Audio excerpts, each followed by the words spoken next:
of many broadcasts here on WETN. We've got women's soccer coming your way this afternoon, the opening game of the Bob Baptista Invitational Tournament hosted by the Thunder, in which they will play 2 games this weekend. Today's we bring you against Whitworth University out of Washington, and then Saturday they will match up with the University of Dubuque. This is a tournament that the Thunder have perennially owned, as they have been defeated just once in 10 previous matches here at Joe Bean Stadium. Alongside Noah Pickens, I'm Rusty Lindsay. We'll be bringing you all the action as we get you up to speed on what's been a busy summer and what's sure to be an exciting fall sports season, starting with this one. So, Noah, you got a Thunder team that a lot of familiar names, but 3 big holes coming back from last year. You lose All-American Taryn Lee up front. Then you've got Maria Delatorre in the middle and Lauren Anderson, who was a stalwart in the back. So what do the Thunder have to do to fill those holes, as those were 3 big leaders for them? Well, I think as I was reading on some of the articles online, the coach is really hoping for some of his players from last year to step up their game and to really come out with in terms of leadership and such. And so some of the names that he'd mentioned were, for example, we have Laura Karsten coming off from an injury from last year, unfortunately, but I think she'll be starting this year around. And then Brittany Berg, who'll be a senior this year, she's going to be hopefully striking pretty strong and on the offensive side. And then we've got Jamie Orweiler, who has been really strong last year, playing defensively / in the middle of the field. And so he's hoping that she will be able to kick up her leadership as well. And I think he also said that will determine a lot of the strength of the team as itself this year. And also, he's also hoping for Allie Kopelman this year to really strengthen in terms of like the offensive. And he was also pretty optimistic about the youth, the number of freshmen that are on this team, and the sort of fire they're going to bring this year. And so that's what he's looking for, I think. So obviously the holes will be big, but they do return a lot of people. They've got an all-conference duo up front with Brittany Berg and Allie Kopelman, both of whom are familiar with putting the ball in the net. Then they've got a couple in the middle with Jamie Orweiler, and they'll return Laura Karsten, who played quite a few games as a freshman, was out with the leg injury last year, returns this year, so you hope to get a lot of production from her in the middle. And then Caitlin Liebador will anchor the back, and it looks like with the starting lineup they might have 2 freshmen in the back. And you try to replace Lauren Anderson, who is a great communicator, great distributor of the ball in the back. But on top of that, though, you've got Hillary Barreto coming back for her sophomore campaign after setting a freshman record with 9 shutouts last season. So you have some experience between the posts this year that can really help ease that transition. That's right. And I forgot to also mention, we also have some player, Caitlin Kushkunas, who will be playing in the midfield. And I know that she got a lot of playing time last year as well and made plenty of plays happen. And this is as far as I can mention right now when it comes to like certain players and their influence in the game. So the opponent for the Thunder this afternoon, the Whitworth University Pirates, as they come from the Northwest Conference up in Spokane, Washington. This is a very experienced team from last year. They come in, they put a record up of 17-3-0 last year, including a second place in that conference, a very competitive conference that includes Puget Sound, among others, a perennial power, and Claremont Mudd Scripps, who we saw last year in the regional here. So this is a team that brings back a lot of experience. They've got a first-teamer, Elizabeth Matala, and Sidonia Davin at the outside midfield, and then they've got a second selection at center back, Anissa Babber. So we're going to send it right now down to the field for the announcement of today's starting lineups. 2010 season. This afternoon, the Thunder welcome the Pirates of Whitworth University. And now let's meet the starting lineups for this afternoon's match. First, for the visiting Pirates, number 3, Anissa Barber. Number 4, Devin Whitmill. Number 8, Molly Moore. Number 10, Allie Smith. Number 13, Sarah Berenson. Number 18, Sidonia Davin. Number 19, Kelsey Griswold. Number 21, Courtney Larson. Number 22, the goalkeeper, Callie Bergstrom. Number 23, Elizabeth Matala. And number 29, Mackenzie Groh. The Pirates are coached by Mr. Damon Hagerat. He is assisted by Jael Hagerat and Kevin Moon. Their athletic trainer is Melinda Larson. And now the starting lineups for the 3-time national champion Wheaton College Thunder. In goal, sophomore, wearing number 0, Hillary Barreto. Number 2, junior Allie Kopelman. Number 4, junior Caitlin Kishkunis. Number 5, junior Jamie Orweiler. Number 6, senior Brittany Berg. Number 7, sophomore Laura Karsten. Number 8, sophomore Megan Simons. Number 10, sophomore Carrie Shannon. Number 15, freshman Amanda Brait. Number 19, freshman Megan Campbell. And number 24, junior Bucky Libadour.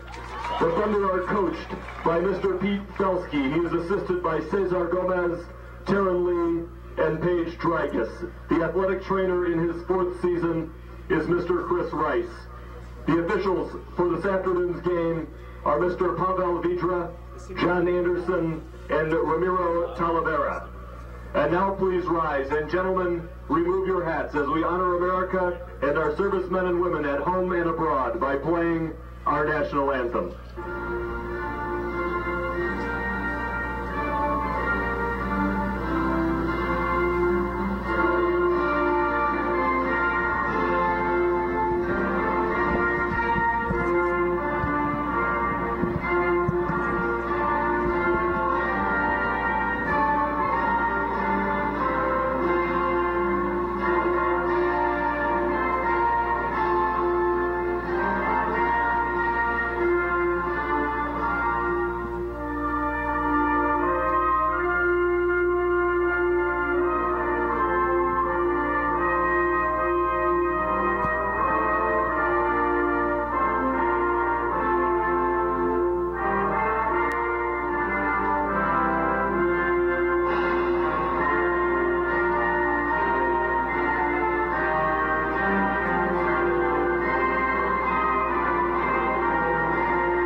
So those were your pregame starters. As we will run through the list for the Thunder, between the pipes, it'll be the sophomore Hillary Barreto, Allie Kopelman, Caitlin Kishkunis, Jamie Orweiler, Brittany Berg, Laura Karsten, Megan Simons, Carrie Shannon, Amanda Brait, Megan Campbell, and Caitlin Libadour.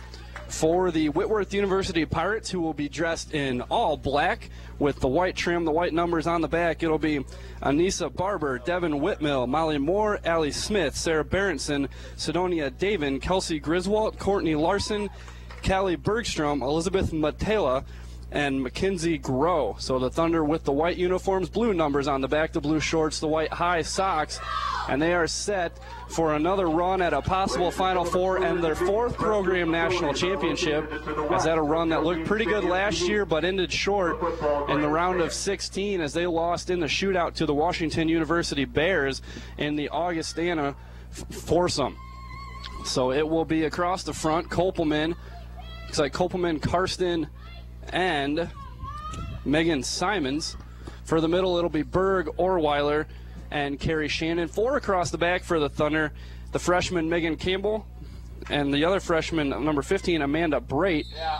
And then Libadour on the outside, and jogging up to join them, Kish Kunis. So Whitworth in the blacks, white letters and number on the chest, the white numbers on the back. They will be moving left to right here across the field turf at Joe Bean Stadium, intercepted there by Orweiler as we scrum at the midfield. Ball still loose, and it comes to the feet of number 18, Sidonia Davin. Davin will leave it on the feet of, try to get that number, that is Courtney Larson, gets a shot, and that will go wide left. Barreto will make the save regardless. And they will reset as Barreto rolls it to the outside to Megan Campbell. Campbell, the freshman out of Santa Ana, California, leaves it for Berg along the far sideline. Berg with plenty of speed. If you give her the opening, goes all the way to the front to Kopelman. Kopelman looking for Kishkunis down the far side. Will have to drop back to Berg, who reassesses, moves the ball back across the circle to Liebedor. Liebedor back now near side. This is at the feet of Carrie Shannon. Running on in the defense, Elizabeth Matela. And Matela is going to take it away from Shannon, and now this is a 2-1, now streaking up along the far side, so Matela attacking, and put a stop to that is the freshman Campbell. Orweiler on the outside, trying to lose her defender, as Mackenzie Grow, as she now has space across the midline. Tries to find, that is Simons, and this will roll out for a near side throw-in for the Pirates. So they're testing the freshman early, and Campbell passes her first test there in the back. Doing a pretty good job so far, especially like with the defense right there in the middle. Who is that? Who's in the middle right there? I think it's Campbell, I believe. Campbell, yeah, in the middle, was able to get rid of that ball there. They were pressing in the middle. So that will be another throw-in for the Pirates along the near side, as both teams kind of struggling to find a rhythm early in this one. First time out for both teams, so playing somebody else will be a little bit different than a split squad scrimmage. And we've got, I believe that ball landed on the shoulder of Megan Simons. So this will be a free kick for the Pirates about 10 yards inside the midline. And they will stream players forward as the Thunder will play all 11 behind the ball right now. Is that a handball or that was a handball, right? I believe it was a handball. I believe that ball came down towards the shoulder of Simons. And for the free kick for the Pirates, this is Devin Whitmill. Sends it into the box, nobody there, and Barreto had the touch, but it will go out of bounds. They're going to call this a corner. Nope, they're going to say they will wave that off. This will be a goal kick, and I believe that's the correct call. Looked like it hit the hand of a Whitworth player right after Barreto touched it. That's right. So the referees communicate. They passed their first test of the day, and Barreto will send the goal kick out wide near side to Liebedor. Liebedor will step on it, assess the situation, goes up the near sideline to Karsten. Karsten trying to send Kopelman, gets it through the back line, but waiting for it in the box for Whitworth, the goalkeeper, the junior, number 22, Kelly Bergstrom. First strike into the defensive side of the Pirates. As Liebedor pops that one up, the header by Shannon, sent forward looking for Simons, not quite there, and now Whitworth's going to play it all the way back to Bergstrom in the box. Bergstrom trying to come near side, does not have the target she was looking for. This will be a Thunder throw-in right in front of us here. Just about 3.5 minutes gone in the season opener for the Thunder women's soccer team here. This is Simons trying to go middle, misses her target, and now that is Molly Moore against the defense for the Thunder, and they will win that battle. Drop back to Brait. Brait goes outside to Campbell. The Thunder do have some experienced options off the bench in the defensive side of the ball with Jennifer Lee and Esther Tan. Both saw plenty of time last year, as now this is Kishkunis, along the far sideline, plenty of room, tries to play it into the box looking for Simons, and it's headed out in the back for the Pirates, settles on the feet of Brittany Berg. Leaves it again, Kishkunis goes around one defender through the legs of another and find Berg. Berg has room across the middle of the field to the outside to Karsten. Karsten looks to send it into the box, does, back post looking for Shannon, and that sails across the mouth of the goal, and that'll be out of bounds for a goal kick for the Pirates. It's probably play right there is very well controlled, I would say. Wheaton has been controlling the ball pretty well so far. I think maybe with this game, and it's kind of hard to tell at the beginning because a lot of nervousness with the first game and such, but I think finishing these controlled plays will be the key to winning this game for Wheaton. You mentioned the nerves of the first game. We've seen the two freshmen have looked solid early, but a lot of tendencies early on to really push the tempo and go at breakneck speed. The Thunder have kind of controlled the ball so far, as now Whitworth looking to push it up the near sideline, and Liebedor will put a stop to it. But, however, it will be settled by Berenson. Berenson going across, looking for Grow in the middle of the field, and Karsten comes back from the front, leaves it for Orweiler. Now the Thunder on the attack. She's got Kopelman, sends it outside to Berg. Berg with speed to burn down the sideline, and she is past Daven. Now streaking into the offensive third. That'll be out for a throw-in in a dangerous spot. Top of the box extended to the far side, and it will be Berg to take the throw-in for the Thunder. I recall, I remember last year, we were very strong with Berg right there on the corners, with her speed especially. So right now, I feel like this would be a very key position to hold right now. So throw-in comes to Kopelman, boxing out her defender, gets a foot on the ball, knocks it out of bounds, and then the Thunder will try it again from the same location. Just over 5 minutes into this one, we're scoreless in the opener. Kopelman, long throw-in into the box, looking for Orweiler, and it's headed out in defense by the Pirates. Going to be settled by Kish Kunis. Kish Kunis right now being chased by Allie Smith, sends it up to Kopelman on the far side, top of the box, tries to make a move on the defender, but it is knocked out of bounds, and a quick throw-in again by Brittany Berg to Kopelman. Knocked out in defense, that is Griswold. Flags up, and we'll see. That was pretty close. We'll see if that's a corner or a throw-in. The flag is down, so that'll be a throw-in for a corner kick for the Thunder. So the Thunder were very efficient on corner kicks last year. We'll see what they do this year, as normally it was Taryn Leeson, Maria Delatorre that would send those into the box. She was very accurate with those. This is Shannon short corner to Orweiler. Orweiler tries to make a move across the goal line, It's knocked out, and they're going to try this one again. That was number 18, Sidonia Davin, knocking it out for the Pirates as Orweiler tried to go along the goal line, and they will try it again. Shannon set up for the short corner, gives it to Orweiler again. Orweiler leaves it for Shannon. Shannon into the box, right foot strike, finds the feet of Kish Kunis, flags up, offsides against the Thunder. A very close call right there. They're all kind of pressured in there. As that is sometimes the weakness of that happens when the ball's loose in the box. A lot of times you lose track of where the back player is, and a lot of times the defense really pushes forward trying to send that up. So now this ball comes across the midfield, settled by Larson as she sends it outside to Matella. Brait will get a foot to it, trying to turn the corner, and ball is out of bounds, and it will be a throw-in for the Pirates. That's right. Man, those situations, you just want to get rid of the ball on the side right there, because those are pretty dangerous situations when you have the last man back with the ball. As that one's footed into the box by Berenson. Berg tries to get a foot to it. It's controlled by Davin on the far side of the box. On the outside of the 18, sends it now, and it's taken away by Berg. Berg has space down the far side, coming over in support as Berenson. Send it to the middle, Orweiler. Orweiler now with room to run. Berenson coming back again for the Pirates, gets a foot to it. Orweiler trying to go through the defense and turns back to the right side, goes outside to Berg. Berg with a lot of room in the middle of the field, drops it back to Kish Kunis, playing a little bit of a deep midfield, kind of going back and forth between the defense and the midfield. Yeah, very defensive mid, I would say. So for all diagramical purposes, I don't even know if that's a word, but you've got a 3-3-1-3. 3-3-1, yeah. For the Thunder. And this is settled by Smith on the Thunder half of the field, sends it all the way across now to Elizabeth Matela.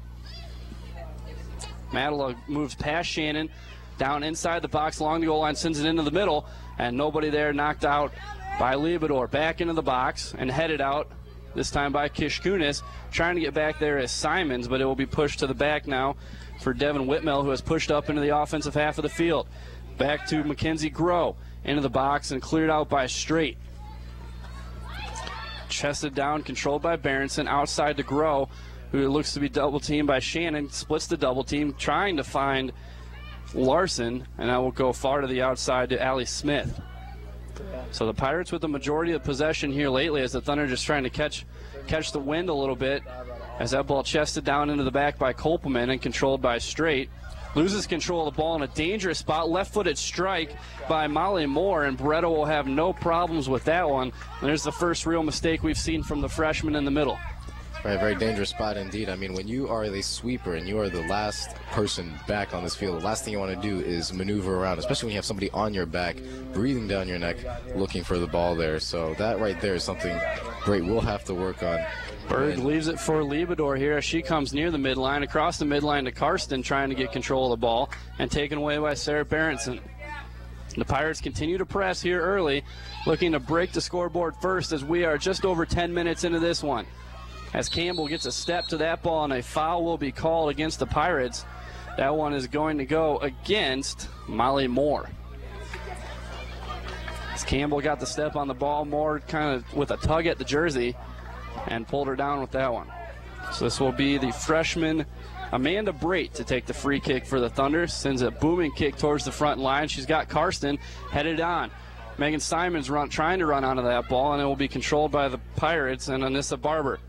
And knocked out of bounds, throw in to the Pirates on the near side. Throw in taken by Madela, and it comes in to Allie Smith. Smith was working against Liebdor, leaves it for Sarah Berenson in the middle of the field, gets a step on Orweiler, and taken away by Kishkunis. A firm foot there, and Kishkunis into the middle of the field with options. She's got Orweiler. White jersey streaming forward. Orweiler, top of the box, trying to go outside to Kopelman, and getting a foot on that is Kelsey Griswold, as the Thunder had some momentum building there. And watch out for the Pirates now on the counterattack. And Liebdor gets a foot to this one, as now the tempo really picking up. Both teams looking to counter against each other, and settled calmly into the back now by Amanda Brate. Brate sends it into the front, looking for Simons. Gets it over the head of Whitmill, and that ball will be knocked out by Barber. So throw in near side. Was hitting us there, right? Took a high bounce, was a little afraid of the sound equipment there. Shannon looking for Simons, instead find Orweiler. Orweiler along the near side, gets it into the box, has Kopelman, and Kopelman gets tripped up there along the feet of Kelsey Griswold, and it's a good thing because she would have been wide open in the middle of the box. I'm telling you, it'll be finishing these plays right here, because we've had a couple of moments where the momentum was just huge. Kopelman now working one-on-one against Barber down along the goal line. Ball is out of bounds across the end line. This will be a goal kick for Bergstrom. You can see now the crowd is starting to fill up the stands just a little bit, as we started out with only like maybe 5 people in the stands, and now we're getting a few more of the Wheaton fan. Always interesting. Normally the Bob Baptiste Invitational taking place the first weekend that students are on campus of school. This year a little bit different with the school calendar. It's almost the second weekend of classes here, so students have had an opportunity to be a little anxious to see what they're going to see from this team. As this is taken by Simons, back out to Orweiler, headed into space, and it'll be taken away by Simons. Simons to Karsten, trying to find back to Simons, and it is knocked out in defense by Berenson. Up ahead, 2 more, trying to turn past Campbell, can't do it, knocks it out of bounds. It'll be a throw-in for the Pirates. Look like that might be a Thunder throw-in in front of the student section. The student section not pleased with the call. However, throw-in goes across the midfield off the head of Smith. Orweiler will settle the loose ball. However, it's taken back by the Pirates. And loose again to Karsten. Carson will play it back to the top of the defensive box for Brate, who's going to go long down the far sideline, however, has nobody there. Header is taken, now ball's loose, comes to Kopelman. Kopelman trying to give and go Orweiler, since it's a step too far. Orweiler running onto the top of the box on the far third of the field. Couldn't quite get there, and it's cleared out to the feet of Sidonia Davin. Davin gets tangled up with, looks like Kishkunis, and that will be a foul called against Caitlin Kishkunis. Again, the Wheaton fan club not very happy with that call, just a little bit. And it'll be another interesting factor to watch, especially this year as far as attendance goes. Wheaton normally very strong attendance-wise, both men's and women's soccer, but you're coming off a World Cup year where normally the soccer popularity grows and grows as the World Cup moves on. You've kind of got a World Cup hangover, so to speak, going into this school year. So it'll be interesting to see if that adds a little bit to the student fan base or not. Although at the same time, I also feel like there was a little bit of a, you could say World Cup amnesia. I didn't hear too many people talking about it straight after the Cup itself, but you're right. I mean, huge popularity with the World Cup. So hopefully that will affect this year. Throw in near side for the Pirates. Ball comes loose to Kishkunis, trying to send it into Simons, into the box, nobody there, and Bergstrom collects at the top of the 8 for Whitworth. Whitworth, despite their very successful record last year, as we mentioned, 17-3-0, 14-2-0 in that Northwest Conference. However, they only scored 29 goals in 20 games. So kind of an offensive struggle for this team. They did only give up 12 goals all season, which is less than a goal a game. So very good defensively. It'll be interesting to see if their offense improves this year. I can already see a little bit of a pattern because, I mean, their defense has been very, you could say, very, very good in this game so far. So maybe that's been their strength, last year. So we'll see how it goes the rest of this game. Kopelman trying to go left-footed strike, didn't quite get all of it. Collected on the right post by Bergstrom, and the Pirates withhold that attack. The Thunder last season, obviously with a very experienced two in the middle with, as Kishkunis might have had that ball go straight through the sun, as she kind of been over there. Did have Taryn Lee in the front, did have Delatorre in the midfield, but the Thunder with 69 goals last season, averaging almost 3 goals a game. As Shannon tries to step past Matala, still in possession, and leaves it for Kishkunis in the middle of the field. It's got Berg to her right, goes up top to Karsten, who settles the ball on the midline and gets it to Orweiler. Orweiler moves past Mackenzie Gross, streaking into the offensive third. Goes past another defender, goes sprawling down. They wait to see. Dramatic indeed. They wait to see if they play on. However, play stops, and that will be a free kick in a dangerous spot as you're looking about 25 yards out there for the Thunder. And we'll see who takes this free kick. I have to say this will be a really strategic free kick right here, so this will be exciting to see what happens here. Set piece for the Thunder. They've got 4 around the ball right now. It's Liebador, Shannon, Kishkunis, and Orweiler. They've got 3 on the top of the box near side. They will play through to Orweiler. Shannon goes through the legs. It's a free kick for Kishkunis, top of the post, and that might have slid under the crossbar, but goes wide right as a nice free kick taken there by Kishkunis. Not a bad arc, and I mean, it almost looked like it went in right there, so it was very well played. From our angle, it kind of looked like it might have slid inside the post, but that would have been either off the crossbar or sliding just below it. Bergstrom with a leap might have got fingertips to it, sending it above the crossbar, but a nice free kick there, and the free kick comes out to Orweiler. Ball is still loose, going to be settled by Kishkunis. Goes over Groh, trying to move past her, but Groh will take it away. Leaves it to the outside for Allie Smith. Smith with room back to Mackenzie Groh, going to play near side now, and it's going to be taken away by Carrie Shannon. Shannon trying to work it ahead to Kolpelman. Kolpelman right now has room. Kolpelman looks for a left-footed strike, far post, and that's a goal. Flag is down on the far side, and the first goal of the year goes to Allie Kolpelman and the Wheaton Thunder. So Kolpelman with the assist to Carrie Shannon. Out of nowhere, I'd have to say. I mean, that looked really awkward right there. You looked at Orweiler, who's looking for the pass right there in the box. And all she had to, I mean, all it was just a slight tap with the left foot into the corner, and it didn't even have that much power to it, and it just kind of slid in. It really looked like it might have been a cross looking for Orweiler running on from the right side of the box, and actually the defender shielded Bergstrom from that ball. She got a late reaction to it, but the ball had just enough to squeak by the fingertips inside the far post, and with 27-13 to go in the first half, the Thunder goal scored by Allie Kolpelman. Her first goal of the season. The assist will go to Carrie Shannon. Number 10, Carrie Shannon, her first assist of the season. So first goal and first assist as Shannon gets a foot to that. Ball loose to Orweiler. Orweiler looking to add number 2 with room to run. Coming onto the top of the box, tries to get it in to Karsten, but it'll be collected by Bergstrom along the goal line. So now the momentum has swung towards the Thunder, and they're going to look to add to it. Momentum swing right there. I mean, this offense right here has been giving Wheaton Thunder a little bit of the trouble at the beginning of the game, but now I think the pendulum has swung indeed.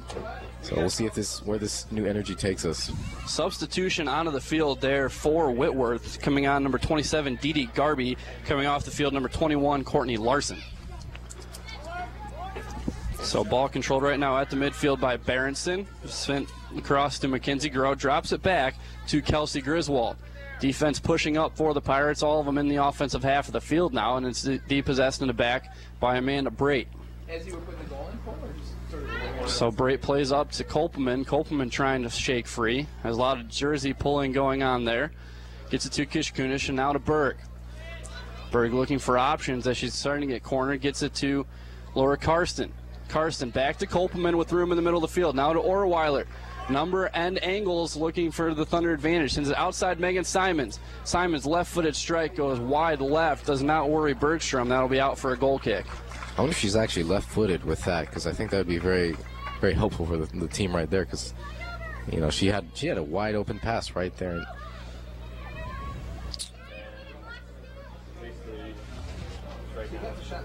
I'm a little concerned, though. Sometimes, like on the sidelines over here, I don't know if you've noticed, but it's gotten kind of crowded. A lot of black in one spot. Whitworth spacing is a bit of a a bit of a problem so far for them, and it's shown on some of their offensive pushes. They've got several players just with bad spacing. As now this is Garby pushing into the offensive third. Ball loose to Moore. Back to Garby. Continues her run, and it's taken away by the freshman Campbell. The referee says play on. And cleared to the outside by Kishkunis. Ball loose. Now Berg battling with Moore. Still battling. And it's back to, actually that's Allie Smith. And now Carrie Shannon will clear the ball out. However, the Pirates trying to keep the ball in the offensive third. They have space sent in by Mackenzie Groh, and Barreto will collect on the near post without a problem there. This has been her first show of action in the last 10 minutes or so. She's had a kind of an easy break after Wheaton's been pushing a lot in the offense. So gives her an easy game.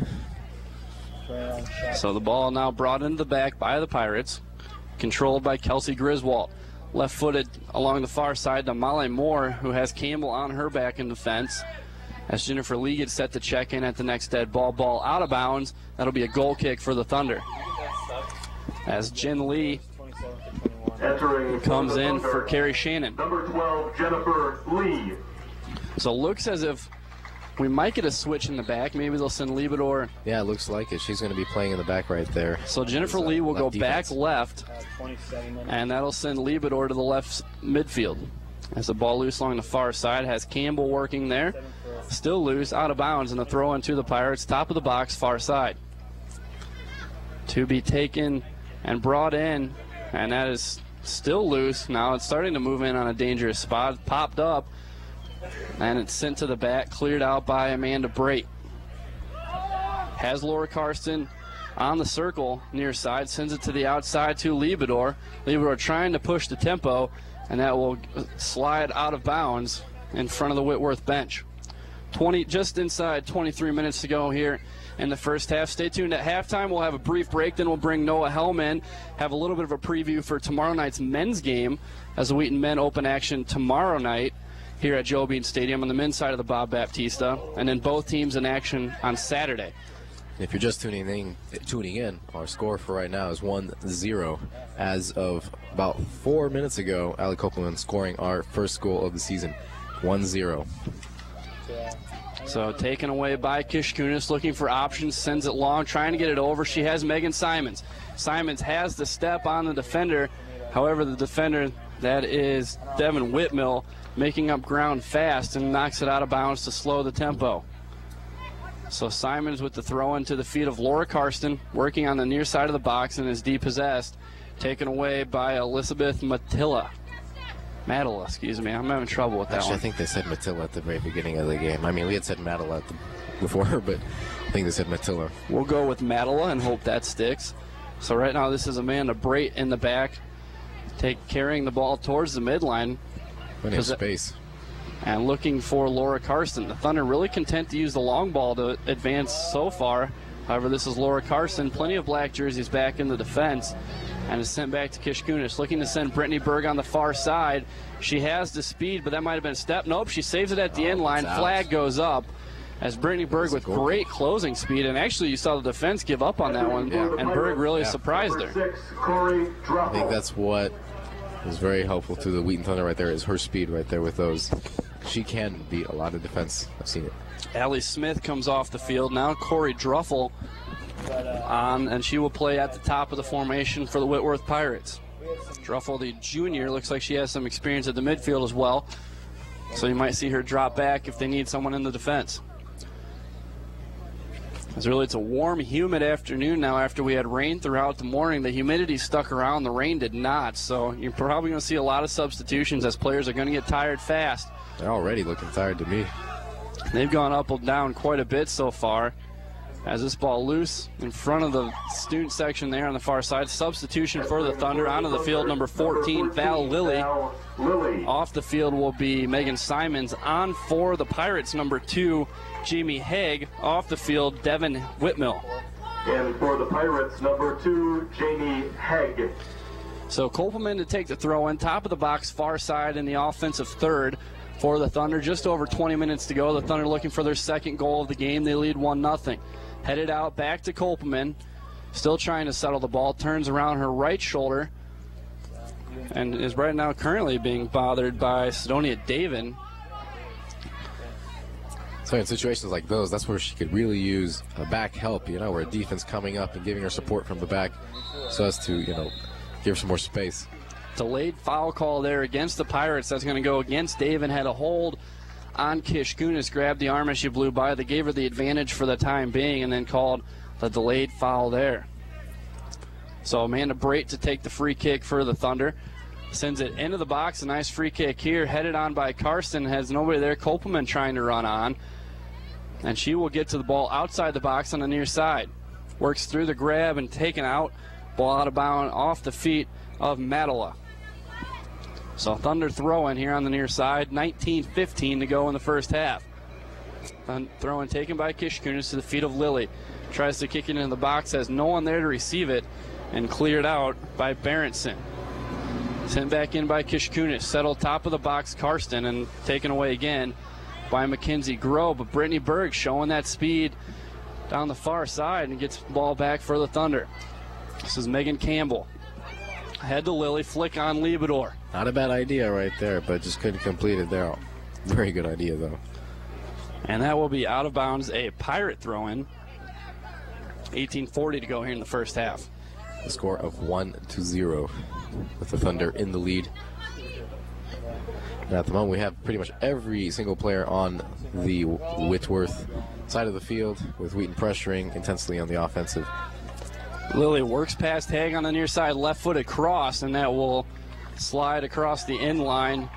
Another substitution on for the Pirates.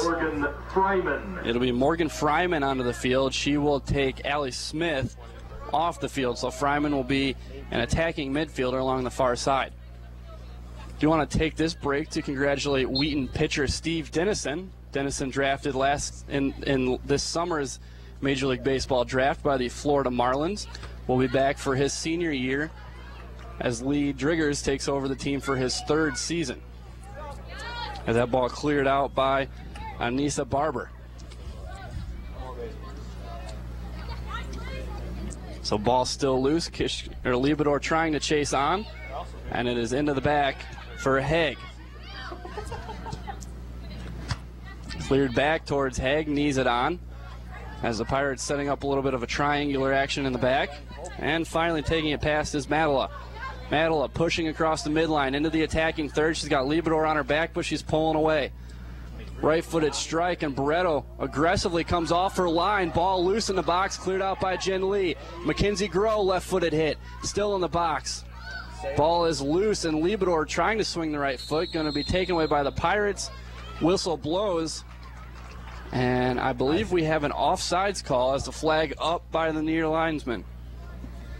Now that was a very scary situation. You look, and there's Barreto on the floor with the ball still moving. And you look at, I think it was Brate right there, saved that one by kicking it out. So free kick off the head of the Pirates. That is Haig, and out of bounds near side. So this is the throw-in for the freshman Megan Campbell. As Haig will take control of the throw-in, sends it in the middle of the field, Berenson. Berenson turns back to the near side, finds some space, settles it down and sends it ahead, but cleared forward by Campbell. Campbell really looks comfortable here in her first match in a Thunder uniform. She has done some nice things in the back, along with the freshman Amanda Brate. The freshman really settling well for Coach Pete Felski. That was one of the things he was looking. I mean, we're talking about was what is the defense going to be like this year, especially after losing Lindner Anderson from last year. And so I think so far, like, freshmen have been able to show some good colors in the back there. And that is the freshman Campbell called for the foul there. She goes through the back of Molly Moore. So free kick for the Pirates, 30 yards out, and it will be taken by, looks like Kelsey Griswold. Griswold setting up with the left foot, I believe, and they have a line of Pirates on the near side, top of the 18. Barreto sets up her defense, two-person wall of Brittany Berg and Allie Kopelman. Griswold swings the left foot through into the box, and they got off the foot of Molly Moore, and Barreto with quick reactions there pounces on it. Almost looked like it was a surprise to her, and it just sort of ricocheted off her foot there, but Not a very good situation there for Barreto, but she handled it pretty nicely. Hairy moment for the Thunder defense, however. It is controlled by the sophomore keeper, and almost a turnover in the back. However, it will be a turnover just at midfield. Sarah Berenson pushing the ball forward, looking for help into the box. And that is Brait with a great right foot into the ball. Gets it up to Val Lilly. Lilly gets a hold of that 50-50 ball. Now Karsten trying to win it. Carson pushes through a hold, and there's the foul as Carson actually plows through Kelsey Griswold. The brakes on that, and she just ran right through. They tried to slow her down, but the freight train kept moving, plows through Griswold. So Karsten not going to be denied the ball at the midfield. Amanda Brait will take the free kick for the Thunder. Offensive half of the field in the circle. Pushes 4 jerseys at the top of the line and sends it into the middle of the box. Headed out by Barber and controlled by Berenson. About 14 minutes left to go in this first half with a score of 1-0 with Thunder in the lead. As Jen Lee knocks that one out of bounds. For the Pirates, number 5, and entering Kristen now, Wooker. Kristen Wooker onto the field, replacing Molly Moore. Also onto the field, number 24, Abby Mosley, replacing Mackenzie Crow. Number 24, Abby Mosley. If you're just joining us, it was a left-footed strike by Allie Kopelman with 27 and change left in the first half that put the Thunder on the board. The assist to Carrie Shannon. And that has been the lone goal so far. Barreto's made a couple of nice saves, have not been seriously challenged in the back. The Thunder really looking to spread the field a little bit better, open up some passing lanes. They've really been using the long ball to advance the ball forward. You're right. I think they are very partial to that long ball. And, I mean, like, I feel like if it's going to be effective, they got to use it especially on the sidelines. I mean, cooking it straight through the middle, you got a lot of players that are going to be able to crash onto that ball. So I think if they are able to deliver these long balls down the sidelines, they'll be able to be a lot more effective. There's a long ball down the far sideline. Karsten trying to get to it. It's taken away by Barber and sent to Bergstrom all the way in the back. Bergstrom looking for a passing option, goes to the middle of the field, and it'll be controlled. It looks by Kishkunis, sends it forward to Kopelman. Kopelman backpedaling, sends it on to Karsten. Karsten trying to control it, cannot, and Haig will clear it out for the Pirates. And that will be out of bounds in the defensive half of the field, thrown to be taken by Jen Lee, and a substitution for the Thunder. Coming on, number 21, Hillary Quinn. Quinn, the freshman from Woodway, Washington, in Kings High School, will see her first career action. She'll take Laura Karsten's place. Freshmen have indeed been able to see a lot of game time so far. I mean, 3 of them started out, and at first I thought maybe they'd all get replaced, but as far as I can see, the freshmen are still in the game. And Quinn sees immediate action there as it's taken off her feet and out of bounds. Another sub coming on for the Thunder. This time it's Ann Turner. Ann Turner will spell Caitlin Liebador to end, looks like probably for the rest of the 11:40 remaining here in the first half. Jen Lee to take the throw in front of the Wheaton student section, comes into Quinn, trying to go down the near sideline to Kopelman, and instead Berg's going to have to run it back towards the middle of the field to get some space. Sends it all the way to Amanda Brait in the back. Brait looks right foot and will send it to the outside to Jennifer Lee. Again, that would have been a very hairy situation right there. She had to deliver it either to the side, right or the left. As Brait showing great composure in the back middle for a freshman, excuse me. As that goes into the Wheaton student section, all of them grabbing for a souvenir. However, they wouldn't be able to keep. But a Wrigley Field moment there as they throw it back. The crowd has grown in the last 20 minutes or so. So just under 11 minutes to go. Throwing comes to Allie Kopelman.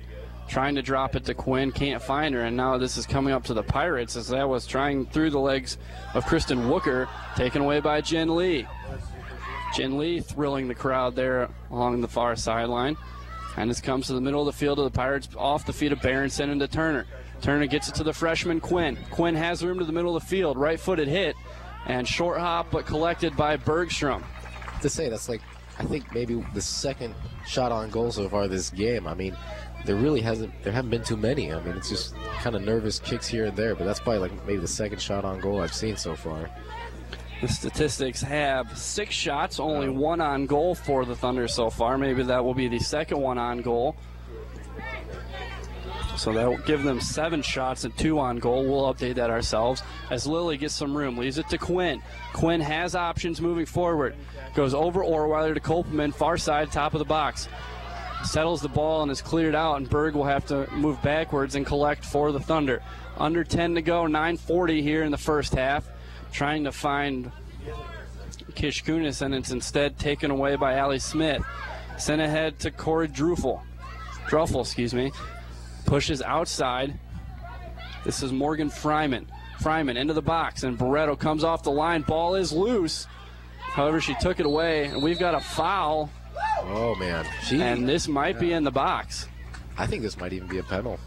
If it's a foul in the box, it'll put the ball in the circle, and we'll have a penalty kick. And right now they're clearing out the box. I think that so a foul. That was Megan Campbell. She basically trying to save this ball to get it out because Barreto was on the ground because of it. She slid into the player, making it look pretty bad. So it will be Berenson to take the free kick for the Pirates.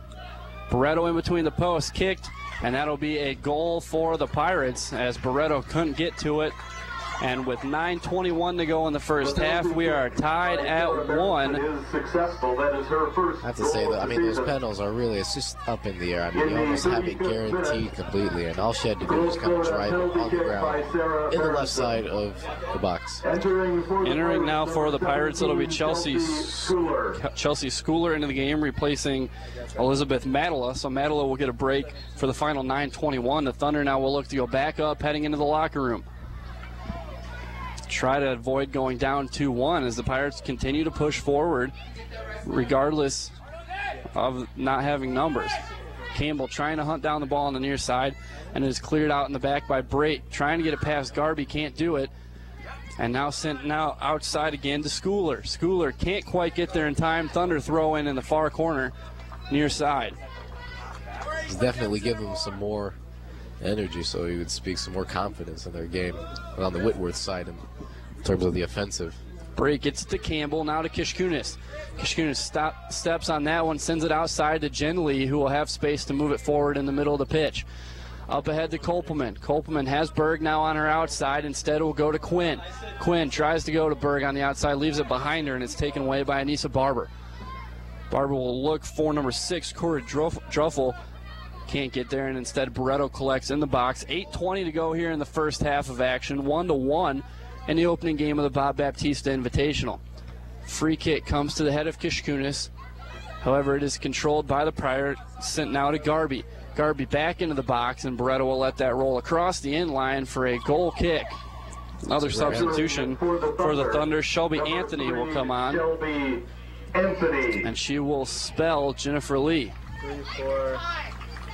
12. So Lee, who came on as a substitution, is subbed out with under 8 to go now as Shelby Anthony comes on. Anthony, the sophomore out of St. Charles.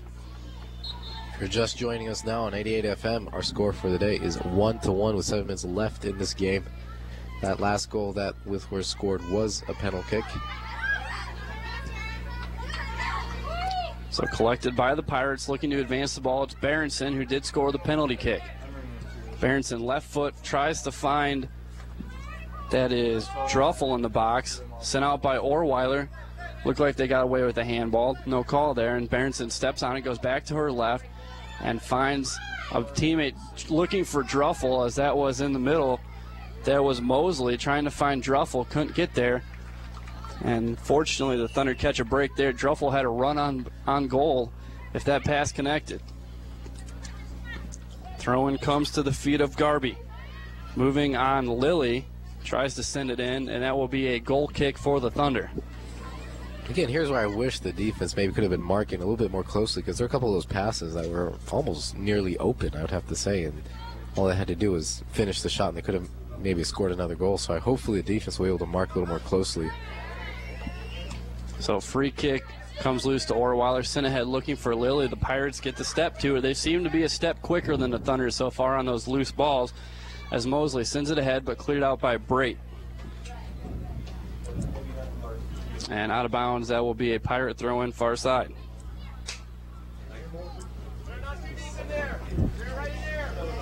Looking for options at the midline.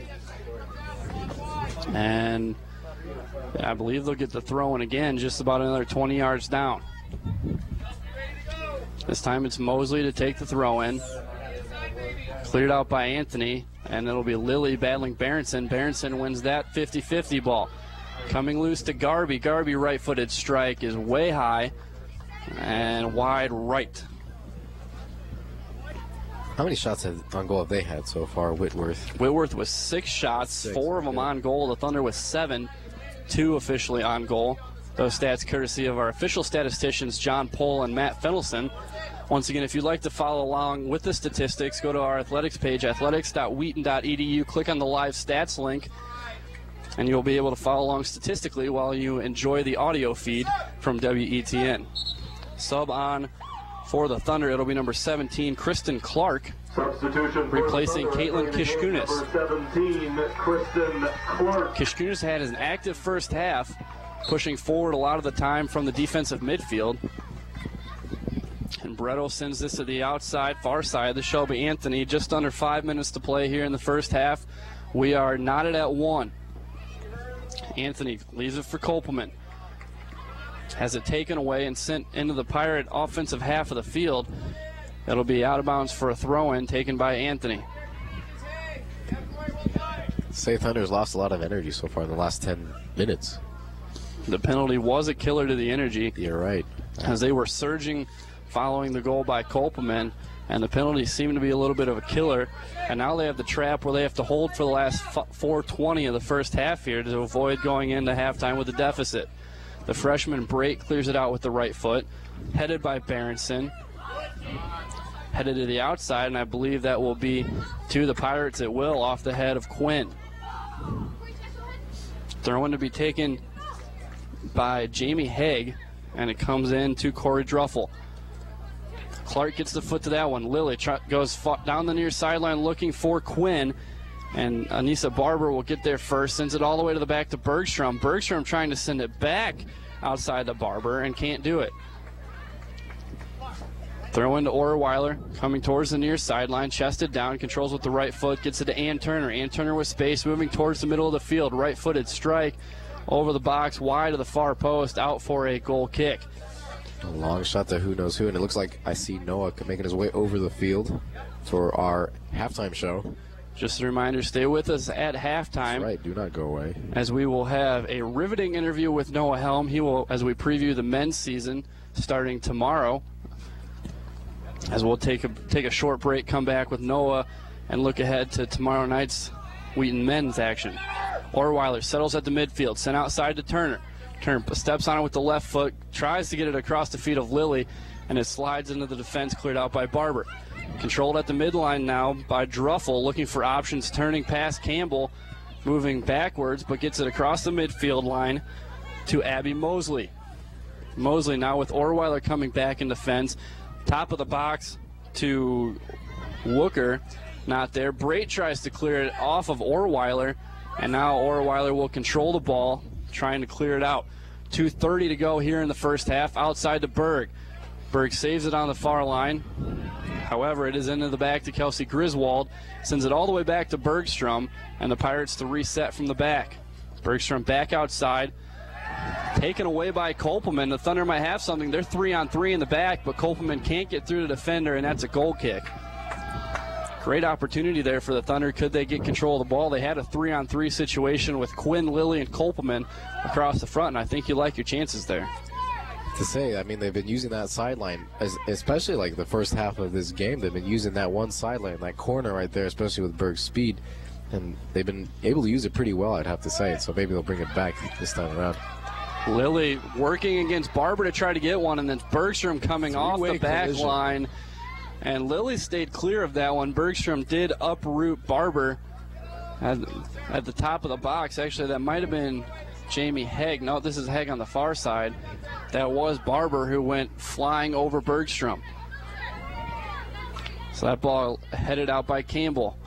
Controlled off the header now to, that is Excuse me, that is Mosley. Sent ahead looking for Wooker there. And that'll be out for a Thunder throw-in. Defensive third of the field with 1:10 to go here in the first half. See if the Thunder have a late push that they can grab that second goal of the game and go into halftime with a lead. That'd be a great lead, I'd have to say, coming in the second half. But at the same time, the Pirates have been very aggressive, so you don't want to also give up that late goal, as those are huge momentum swings, especially for a team that's still trying to establish their identity this year. As this is Clark, sends it outside to Val Lilly. Lilly with the chance to turn, and does so with space. Has Quinn ahead of her. Going towards the middle of the field, moves past one defender, trying to find Quinn. Got a little too fancy there. Anthony is able to get to it. Now this is Kristen Clark, leaves it to Orweiler. Just under half a minute to go. Clark with space, tries to find Quinn, not there, and is pushed all the way ahead to Corey Druffel. Druffel working on Campbell. Campbell's not going to let her by. As now Campbell gets a foot on that one. Takes it through the legs of Druffel to Ann Turner. Turner pops it up. 10 seconds left in the half. Quinn headed on Kopelman. Maybe one last push. Nope, the Pirates will put a stop to that. As that ball loose at the feet of Kristen Clark. Sends it out of bounds, and at the end of an active first half, we're right where we started, as we are tied 1-1 after 45 minutes. So Noah, there's some good things to go into the locker room with. There's also some interesting communication problems that the Thunder have been adding. I would say. I mean, you got a lot of little plays right here just not completing, especially in the last 5 minutes. If you look at it, they had some great plays and some great setups, but they just did not finish them, and I felt like they could have been really effective had they been able to complete them. And like you said, not great communication. You know, there are some confusions out there, some collisions that I think could have been avoided. So I think if they look at, they'll review that while they're in their locker room. Maybe the second half will see a little more cleaner and a more dynamic game. So we'll see if Coach Felsky can draw up the X's and O's to put his team in advance in the second half. Right now we're going to send it briefly back to the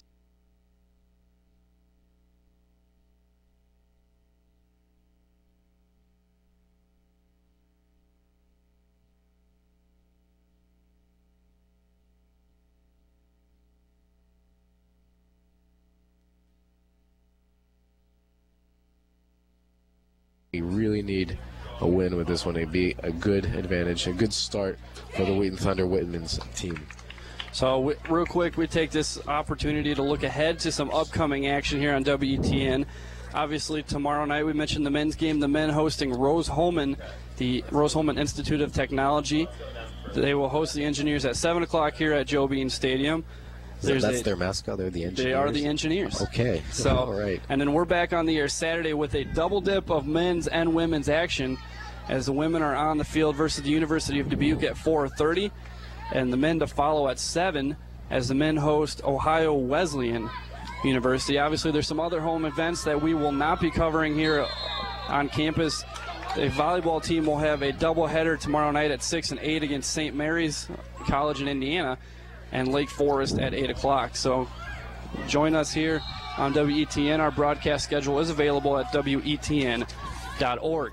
As we are underway here in the second half, a foul called against the Pirates as the Thunder and their home whites blue shorts moving left to right here at Joe Bean Stadium. This is sent into the box. Lilly running on goal, lost her defender, trying to get a foot on that loose ball, gets tangled up with Bergstrom out across the end line for a goal kick. And it looks like they're keeping the same setup as they did the outcoming team after the first half. So it doesn't look like much has changed after that. Across the back for the Thunder, it is Liebador, Campbell, and Brait. And it looks like it will be Kristen Clark as the defensive midfielder. This is Clark pulling through a crowd now, finds Megan Simons, who's back on up front. Tries to go outside to Val Lilly, too far. And the midfield, it'll be Carrie Shannon and Kristen Clark, the defensive midfielder. Megan Simons drops back to the right wing here on the midfield, along with Val Lilly, Brittany Berg, and Kristen Clark up front. So that's out of bounds off number 16, Kelly Lundy, seeing her first action of the first half for the Pirates. Is this looking for Berg, knocked out of bounds by Barber. It'll be a throw-in for the Thunder just past their bench here along the near side. And that out off the feet of the Thunder, so a ball right back to the Pirates. 43 minutes, 20 seconds remaining, and this one Once again, regular season games do end as a tie, should the score remain the same. And we're hoping that it won't. Yes, we are. Kristen Clark trying to move through a Tipple team. Jersey right there. A delayed call as she had the advantage at first. The official making the call, so it'll be a free kick for the Thunder. Going to be taken by the freshman Amanda Brait, who has shown a powerful right kick on these free kicks. Going to send it along the near sideline. Has Megan Campbell running forward. Campbell right-footed cross, looking for Berg. Not there and cleared out of the box. However, it'll be taken back by Liebedor. Finds Orweiler with the header. Sends it outside to Laura Karsten. Karsten had a very active first half. She's on the wing right now. Moves past the defender with a nice move. Moving on towards the box. And looked like Haig got a little bit, looked like a handball. Yeah. They will say it was a header. However, it's a corner kick, regardless of how you rule it. And over to the far corner will be Orweiler and Shannon. Now, we've seen these two twice so far. Both times it was a short corner. Now, obviously, not a lot of room to work with over in that corner for Shannon to go with the right-footed kick. She backs off, marks it off. She will go short corner to Orweiler. Back to Shannon. Now the cross, and right into the midst of Bergstrom. You know, you're right. They really don't have that much room in that one corner right there to get off a good corner kick, you know? So they almost have to do that one touch pass thing with the corner kick. Bergstrom's goal kick comes off the bounce to the head of Val Lilly and now sent to Lundy. And a foul going to be called off the arm of Lundy for the Pirates. It'll be a Thunder free kick. A little bit of confusion there, but they get it sorted out. You can sort of gauge the confusion with the Wheaton crowd. You know, they got some like murmurs over there. Now we got some clappings for the call. So Brait to send it forward. Goes towards the box. She has Simons. And Simons just couldn't break free in time to get to the ball. Brait's really been very accurate with that right foot on a free kick. Very impressive to set up those free kicks. As Karsten wins that header, ball still loose, and Lilly wins the next one. As really it's nice to see as the Thunder really seem to be on the downside of a lot of those 50-50 balls during the first half. The Pirates just seem to step quicker. As this is Liebedor getting to this one, bothered by Sidonia Davin, and sent out by Liebedor. I have to say one really key defensive mode right there is to always win those 50-50 balls, especially either with a head or to trap it itself, and I feel like the Thunder has done a good enough job with that in this half at the moment. As this is sent into the box, headed towards the goal by Abby Mosley, will not worry the keeper Barreto, and that'll be out for another goal kick. 40 minutes left to go in this second half with a score of 1-1 tied right here at Joe Weems Stadium. So Straight will take this kick as Barreto goes back between the pipes and sends it forward, gets it just about to that half field line. Karsten heads it forward, and she's got to run now. She's got Simons coming on down the middle, Berg along the right side. Karsten trying to be caught by Barber. She will get there, but Karsten keeps control of the ball. Finds Orweiler top of the box. Ball still loose and taken away by Sarah Berenson. Oh my goodness, right there is, I think, a great example of not taking advantage of that 50-50 ball. And it gave Wheaton a really good run down the field, especially right this half right here, and they almost finished with a good shot on goal, I think. As Shannon makes the turn there, trying to get past Lundy, can't do it, plays it back to Liebedor, who will now send it forward to Simon. Berg gets control of that one. Has Karsten, left side of the box, about 5 yards from the top. Moving towards the middle of the field, plays negative to Orweiler. And Orweiler trying to lose her defender and does. Pass Berenson, left-footed strike, and that will be knocked wide by Bergstrom. A great hit by Orweiler, troubles the keeper, and she pushes it wide of the near post, and we're going to have a corner. A very good position right there with a very good reaction with the kick, especially considering that's not her strong foot, I believe. That's her left foot, and she had a very good shot on goal. Although a shot with a little more oomph to it probably could have gone in at that point, but we have the corner kick. And it will be Shannon to take the kick. Orweiler in the vicinity. This will go into the box. Looking far post over Bergstrom. And Karsten's not going to be able to get there, so that'll be out for a throw-in. Looking to go to the back post. Just couldn't quite get anybody there. So Pirate throwing in the defensive third to be taken by Haig. Up along the near sideline. Karsten wins that one. Ball comes to Megan Simons. And Simons back to Clark. And now this is all the way up to Molly Moore. As looks like the Pirates have shifted formations a little bit. Moore seems to be the only one a little confused there. At the top, as it looks like they're trying to push some more people into the fence as the Thunder are surging here in the second half. Brittany Berg controls that ball. She's got Val Lilly. Lilly has the step on David. Lilly trying to get there in time, goes down, ball stays loose. It's controlled by David, who pushes it to the outside to Barber. Taken back by Lilly, Barber again, and now Simons coming on in support as well. And now a little bit of panic for the Pirates as white jerseys seem to be streaking forward from the back and played out of bounds by Sidonia David. This is a little bit more of the Thunder attack that we're used to seeing. Seems like when they come at you, it almost seems like there's more coming at you than what there are, as they just come at you with great speed, really nice passing, and that's more of what we've seen from the Thunder. They've sharpened the passing, they've opened up the field a little bit, which kind of increases the speed of attack, and now there's a foul along the near sideline, and Braid's going to have a free kick as they're going to send 1, 2, 3, 4, 5, 7 jerseys into the box.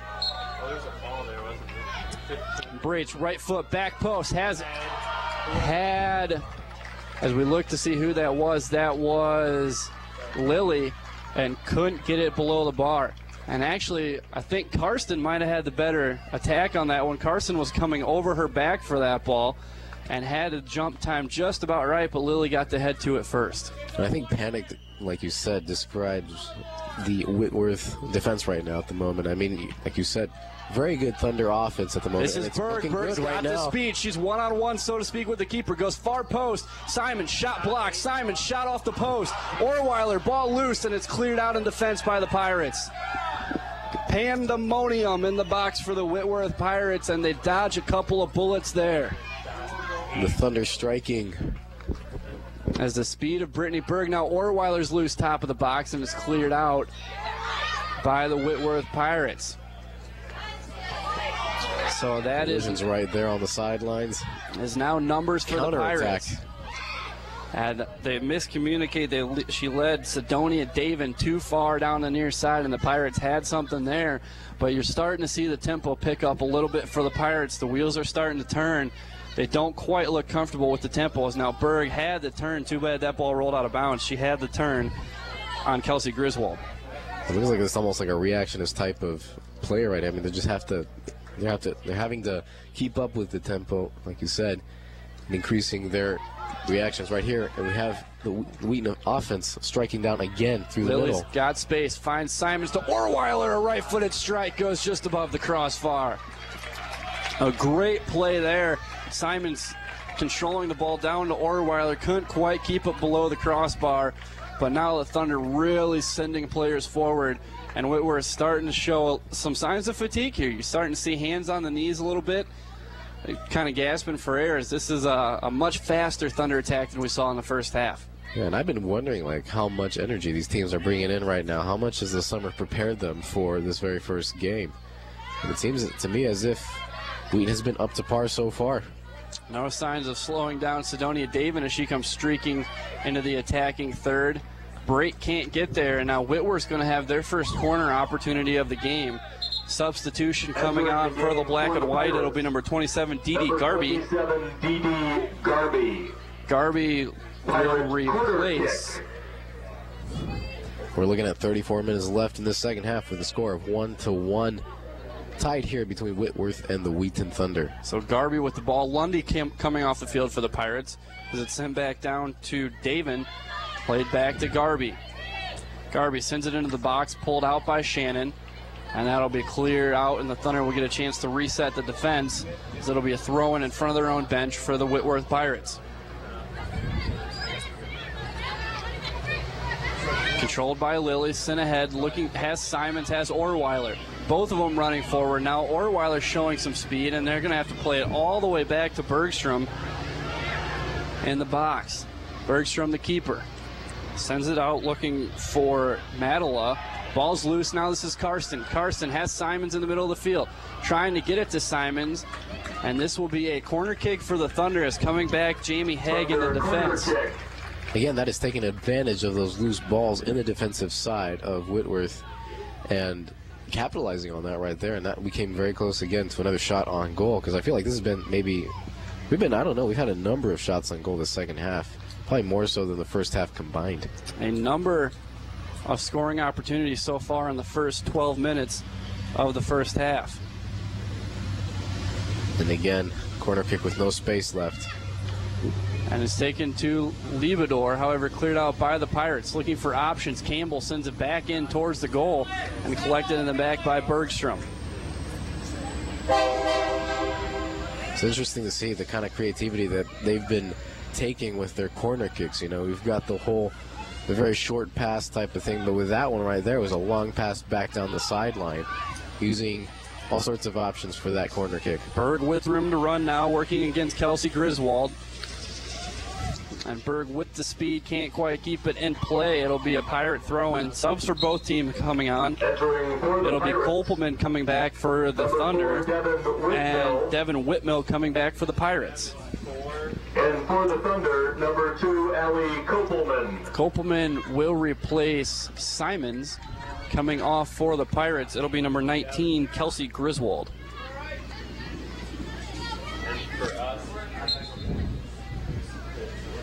So a Pirate throw-in to be taken by Haig. Comes in to Davin, and it's off the feet of Val Lilly, so it'll be another throw-in. Just give him an extra 10 yards. Haig to take the throw-in again. Comes to Garby, and knocked out by Orweiler, who always seems to find herself in the middle of a collision. Or becoming the collision herself. So works past Lilly, but Orweiler has her help. Orweiler trying to play through a double team, and will get the ricochet to Val Lilly. Finds Kristen Clark in the middle of the field. Has Kopelman to her left, Berg to her right. She's going to go right at Bergstrom. Bergstrom backs up to the inline and pats that ball down. So will not bother the keeper there. 31-10 remaining. We're still tied at 1. Again, I like those shots on goals, but I mean, that one seemed a little bit too delayed. I mean, it would have been better if she could have gotten closer. And at that point, it would have been a better shot for sure. Foul called against the Thunder there. 4th foul of the game against the Thunder. Again, 7 fouls called on the Pirates. To take the kick is Haig. Sends it towards the top of the box. Headed out by Liebedor, and now here come the Thunder on the counterattack. Kopelman moves to the outside, steps on the ball, leaves it for Karsten. Ahead to Liebedor. 2-on-2, Liebedor and Berg work against Haig and Barber. Finds Berg, trying to clear herself. Looked like she got held a little bit, and they'll just clear it out of bounds. Coming back to help is Berenson. Entering for the Pirates, number 6, Corey Druffel. Caitlin Kishkunis comes on for the Thunder, replacing Val Lilly. For the Pirates, it'll be Corey Druffel replacing Abby Mosley. And again, I feel like Wheaton's counterattacks have been way more effective than, say, the Pirates at this moment. So throw-in comes to Berg. Berg trying to move past Haig, who's been very effective. Dekes her out, right-footed cross, looking for Karsten. Karsten chests it down, finds Orweiler. Orweiler one-on-one with the keeper. Bergman makes the save. Cleared out, and Kishkunis with a strike goes long over the box and out of bounds, and Orweiler was one-on-one with Bergstrom, and Bergstrom did not back down. Golden opportunity right there for a goal. I mean, she was right there on her own with nothing between her except her and Bergstrom, but she just had to get there in between. So Karsten now looking to turn through a double team, finds Kopelman. Kopelman moving to the outside in the box, now left side. And that'll be out across the inline. I believe we will have, nope, that'll be a goal kick for the Pirates. So under half an hour to play now as we move down on 20 minutes to play. 1-1 our score. Whitworth scored in the final 15 minutes of the first half with a penalty kick. The Thunder scored with 27 minutes to go off a left-footed dribbler by Allie Kopelman. Ball loose in the circle. Orweiler comes out with it. Orweiler looks a step or two faster than she did in the first half, as maybe they're settling into a rhythm a little bit, starting to get comfortable with who they have on the field. Control looking to the outside. Berg's got Haig pinned. However, it's the help of number 18, Sidonia Davin, throw in for the Thunder. Goes to Kishkunis, and they will say the throw-in was supposed to be to the Pirates. I mean, if you talk about that rhythm that they're trying to find, especially on the offensive side, I feel a lot of it's going to come from the midfield, especially from Orweiler right there in the middle, being able to distribute the ball evenly to either side or getting the offense through balls, as we've been able to see a couple of times as they've been open, such as Berg. So this one's sent near side to Davin. Davin's been very active all game for the Pirates, been up and down the field quite a bit. Sends it into the middle, looking for Druffel. Druffel finds it, turns, gets it to Berenson. Berenson moves past Orweiler, into the box. Break gets a foot on it, but it's loose now for Druffel on the near side. Sends it back into the middle. Ball loose. Barreto will come off the line to grab that one. An aggressive play by Hillary Barreto. She has been very confident in the back line. That's right. Not giving too much gameplay so far. I mean, I feel like that's the first play she's done. So that ball dribbles its way all the way to Laura Karsten, trying to send on Kolpeman. Kolpeman makes a move. She's loose past Whitmill. Kolpeman still pressuring. She's got Berg all alone on the near side, but that is out as she looks for the foul call. Jersey being pulled, no call. They've just been heckling her with that in the defense right there.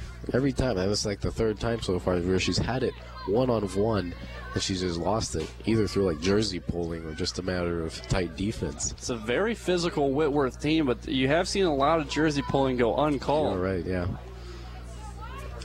As Bergstrom's kick comes to the chest of, that is, Garby. Garby has it taken away by Orweiler now, streaking into the box. Left-footed to Kolpeman. Kolpeman controls with the right foot. Right-footed strike off the hands of Bergman. Pushes it to wide left of the post, and that's the Thunder probably catch a break there, as it looked like that might slide wide, but Bergstrom just makes sure to get a hand on it, and it'll be Shannon and Orweiler to the far corner for another corner kick. Kolpeman with yet another opportunity right there with a one-on-one with the goalie. So hopefully we'll see if she gets any more of those in the second half. Corner number 6 for the Thunder against only 1 for the Pirates. You come to think of it, in the last, we've got 26 minutes left to go, and I'm seeing the Thunder just dominating the second half, just controlling the ball.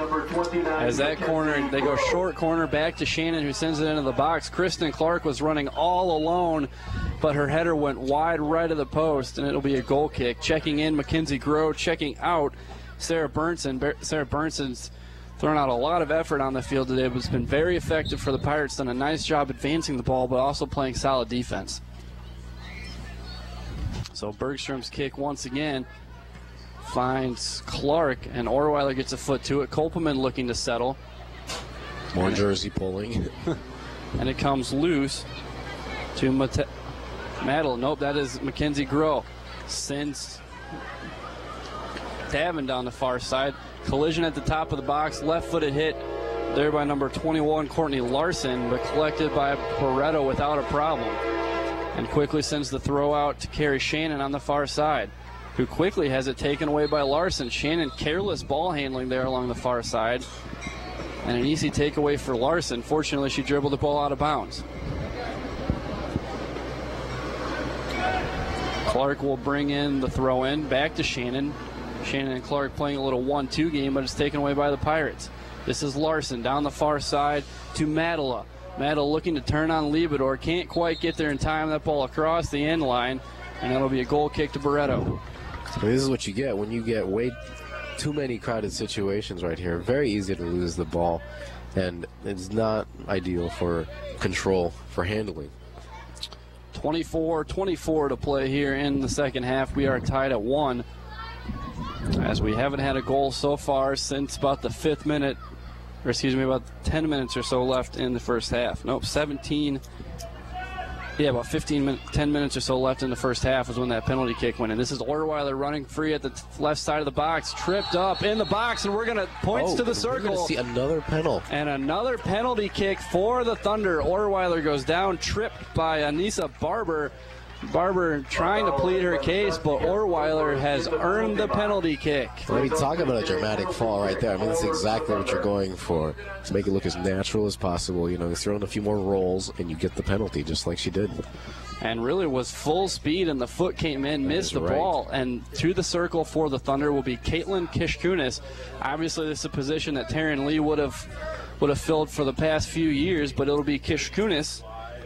What if they're going to make her the official penalty kicker? The junior out of Glenelg in Illinois steps back, works against Bergstrom, goes right foot right down Broadway as Bergstrom dove left, and she went right down the middle. Penalty kick puts the Thunder back up 2-1. That one looked pretty risky too, because you can see Bergstrom didn't didn't dive too far, and she could have gotten that one right there, but straight down the middle, true and straight, bringing us up to 2-1 with 24 minutes left in the second half, with the Thunder in the lead. Off the field for the Pirates comes Davin and Larson. Onto the field comes Fryman, and couldn't quite catch who the other one was. Actually, it was Allie Smith coming back in. But you're right, really, Bergstrom almost had time to dive and get back to the ball. You'd like to see that ball hit with a little bit more tempo, as just sent the roller. You're right. I mean, I feel like that one was just sort of a nervous kick, and when it comes to penalties, you got to be extremely dedicated to what you're actually going to kick, and you got to drive it in. None of this rolling in type of thing. I mean, that's just really risky, and so the next time maybe with upcoming penalty kicks. And you talk about the penalty kick, that was really what killed them in that Sweet 16 game against Wash U last year over at Augustana. Was they sent I believe it was one kick got saved, they sent one wide. They ended up eventually losing that kick 3-1, but really just a lack of confidence in the circle, as Taryn Lee was the only one to convert. De La Torre had hers saved, and then a couple of them went wide of the goal. You at least have to make the goalie work for it, and if she makes a save, then that's just the way it is. But a calculated risk there, and it works out for the Thunder. Yeah, I wonder if that's just coming off of giving the kicking job to Taryn Lee way too many times, and you lose training the other players, and so maybe it'd be good to give everybody good chances with penalty kicks. So trying to go a little 1-2 there. Mackenzie Groh and Allie Smith cleared out. Now this is Garby. Garby moving right, trying to get into the box, blocked by Orweiler, and Orweiler will hunt it down on the far sideline. Gets it to Carrie Shannon as they try to give the defense a chance to breathe. Taken back by Mackenzie Groh. Now Kopelman, Kristen Smith will get the clearance for the Thunder. The Pirates will maintain possession on the throw-in on the far side, but you give your defense a chance to breathe and reset a little bit there. Give them some space. And for the last 20 minutes, that defense is going to be under siege or so. As Orweiler steps behind again, loses control of the ball. That'll be a Pirate throw-in on the far side. Got 21 minutes left to go in this game with a score of 2-1. If you are just tuning in, that second goal was made on a penalty kick for the Thunder. As a swing and a whiff there by number 20, Morgan Fryman. They cleared out. Berg trying to run on, taken away by Jamie Haig. Sends it back to Fryman on the near side. Kishkunis on in defense. Leaves it for Mackenzie Groh, unmarked with room to work. Finally, Orweiler comes on. Clark can't step to it, and it's back to Garby. Moving towards the top of the box. Liebador comes over to help. Now sent outside to Madela. Madela sends it in, looking for Druffel, and it's cleared out by Clark, and now the Thunder are going to look to counter as Karsten holds off her defender, pushes her to the ground, moves on, gets it to Berg.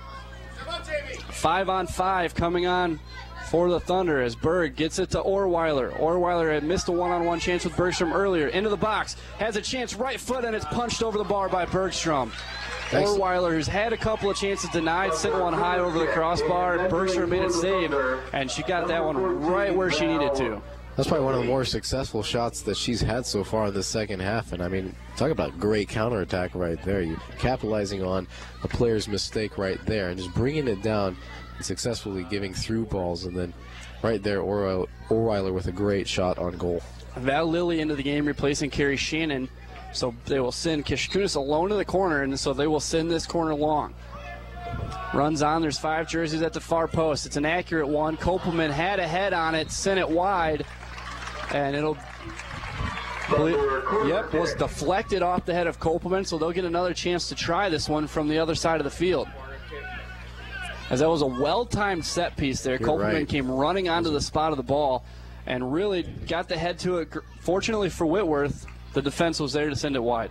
She had a pretty good angle, too, in terms of, like, vertical distance, instead of sending it flying off. And Kishkunis, despite the lack of room over there, going to go with the long corner again. Sent in, sent low, and that one will not even have a chance as it's out of bounds before it gets to the near post. Number 13, Sarah Berenson. Sarah Berenson right back into the game for Whitworth. She came off just a few minutes ago, and she will replace Dee Dee Garby. You have to say, the corner kicks are probably some of my favorite plays when it comes to actually watching a game. I mean, you got the whole crowd just following the ball. As the header by Orweiler goes deep, but Liebedor gets to it. Kristen Clark gets ahead on it, and now it's sent on looking for Allie Smith, and she will not get there, but Liebedor will step to it in time. Trying to send it up the far sideline to Lily, knocked out of bounds, but the throw into the Thunder taken by Liebedor. Goes over the head of Lily. Kopelman will turn past her defender, and a hold will be called there against the Pirates. I think that maybe a little delayed. I don't know. I didn't even see that.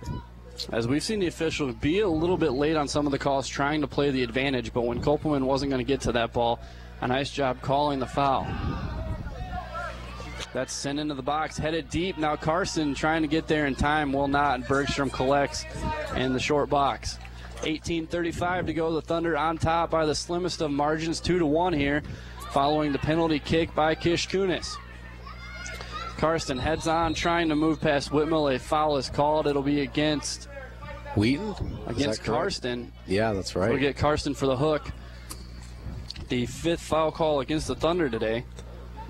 And a free kick for the Pirates. And I'm pretty sure the Thunder will be pretty satisfied with the win, even if it is 2-1. But I'm very sure that Coach would like to see a few more goals in this one. Because, I mean, if you look at the first 15 minutes of this game, Wheaton did dominate in this half of the field. So they'll send up a 4-person wall following another foul by Carson. Hope they'll make it a 3. It will be Liebedor, Kopelman, and Simons, Campbell, I believe. No, Campbell, you're right. And a one hopper to Barreto. Couldn't get anybody on it. And Barreto collects in the back. Gives her maybe her 3rd save for the second half. And she will boot long to Kopelman. Collected in the back by Whitmill. Taken back by Carson. Gets in a tangle with Druffel. And Orweiler comes out of it again. Kishkunis plays past one defender. Can she play past another? Cannot. That is Fryman with the quick step. And Orweiler will be called for the arm ball there. So a free kick for the Pirates will be just on the edge of the circle on the defensive side of midfield. Will be taken by Jamie Haig, who despite not starting has been a rock in the back for Whitworth today. Haig, a freshman out of Spokane, Washington. As that comes to Kopelman. Kopelman looking to settle and turn. Sends it outside too far for Brittany Berg. As the clouds start to move in a little bit. It's finally starting to cool off. I mean, you still got this humidity here, and that's going to sap some energy out of this team, but for the most part, it's not warm and humid like it was about an hour ago. Turning into an overcast evening, as we might actually see the lights be turned on before too long. Don't really need them, but just to provide some additional lighting here. As this is Fryman sent down the near sideline, flicked outside by Moore. Sends it into the middle of the box, headed out by Liebedor. Ball still in play to Campbell. Goes through the legs of Fryman. Now sends it long here to Brittany Berg. Berg trying to turn on Barber. Can't quite do it. Barber with the tackle, and that'll be a foul as Berg goes strong to the turf. And looks like she is showing signs of cramps or so, as looking for some stretching help from her teammates. Right now, there'll be a lull in the game as we look to see what's going on in the field. As trainer Chris Rice trying to instruct her teammates how to rub it out or so they don't have to take her out by calling on the trainer. As now I believe they're forced into a substitution once the trainer comes on. They did have number 21, that's Hillary Quinn, waiting to check in.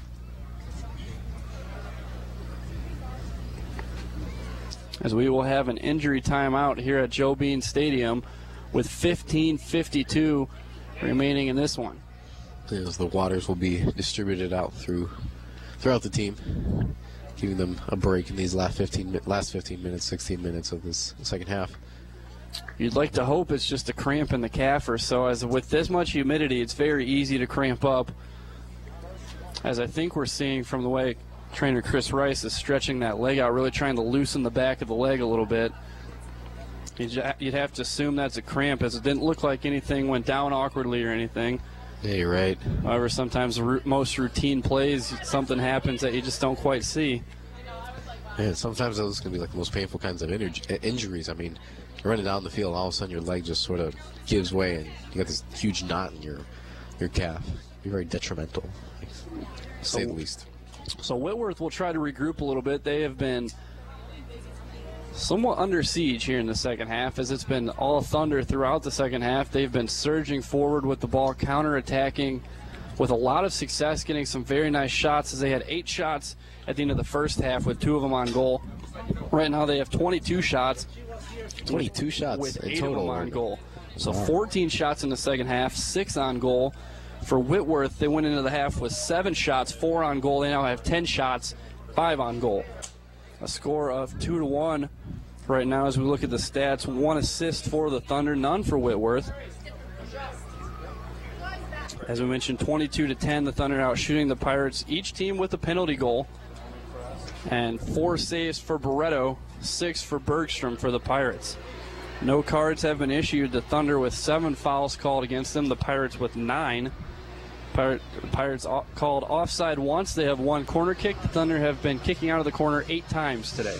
Yeah, they have been getting a lot of action in those corners. And I mean, if you're talking about like overall control and coolness and calm, I mean, I feel like finally the Thunder is getting a little more taste of that with regards to their play this second half. Because I mean, one of the things I was thinking, you know, in regards to actually like keeping it controlled as they're passing it around, they're going to be able to get a lot more shots on goal, which they've been able to get. You know, like we just saw, 14 in the second half.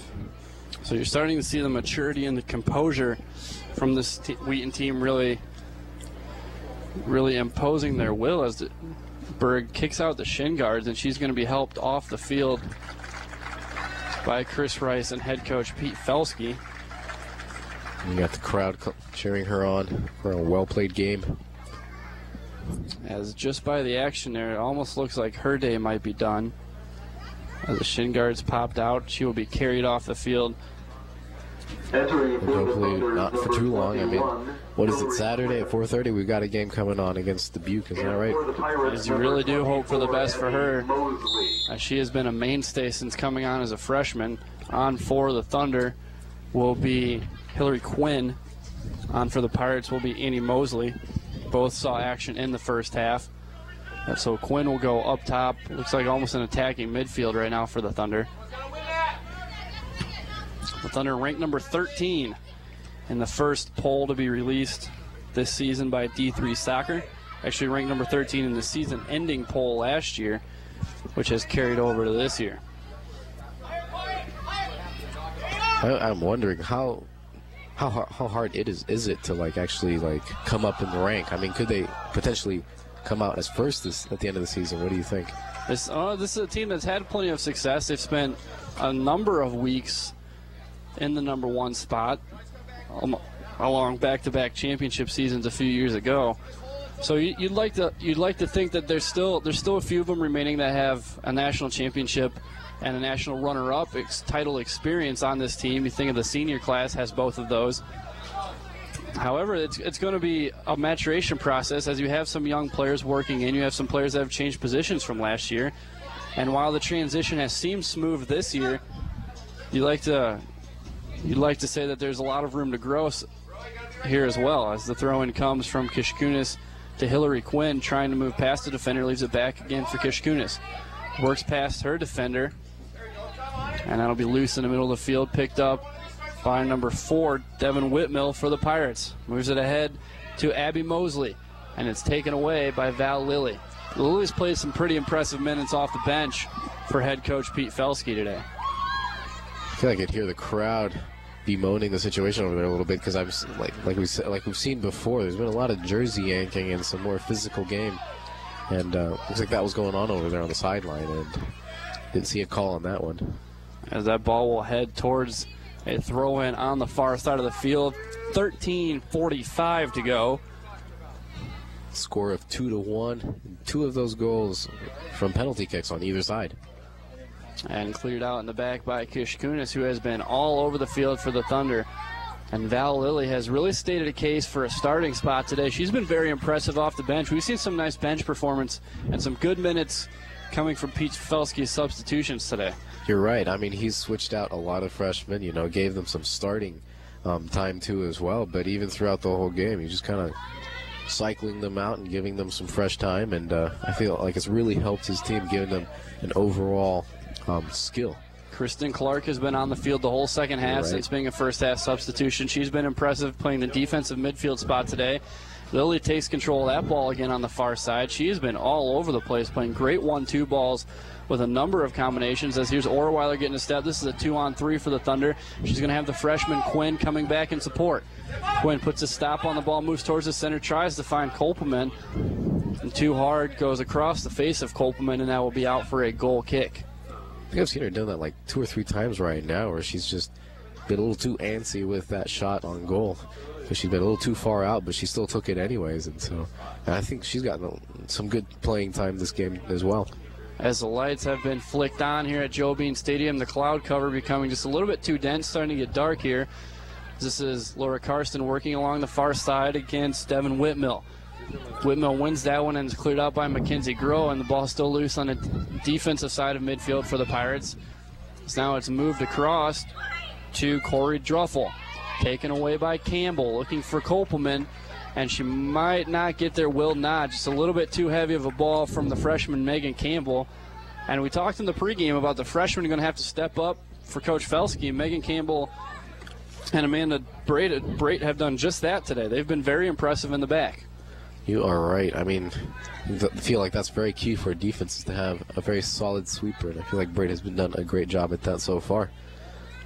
Kolpeman trying to make a turn towards the goal line against Jamie Haig, but instead we'll have to find Carson. Drops back to Quinn. Quinn looking for Orweiler.